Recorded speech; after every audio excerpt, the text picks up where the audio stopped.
अस्सलाम वालेकुम वरहमतुल्लाह। ये हमारे मस्जिद के पास ही ईदगाह है।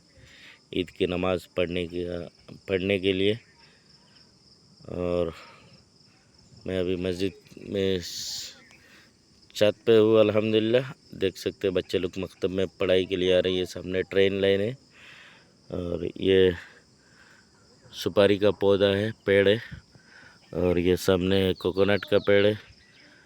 और बस सुबह सुबह मौसम बहुत अद्भुत मौसम है और अच्छा है, माशाअल्लाह। बहुत अच्छा लग रहा है सुबह सुबह देखकर। बचपन में मकतब में हम लोग भी पढ़ाई किए थे इसी मस्जिद में। और बस मैं देखा, मेरे व्यूअर्स लोग को दिखा दूँ, ये सब कब्रस्तान वगैरह है। ज़मीन मौसम बहुत ठंडी हवा है, माशाअल्लाह अल्हम्दुलिल्लाह। केयरफुल रहना, दुआ करना। अल्लाहुम्मा आमीन। अस्सलामु अलैकुम।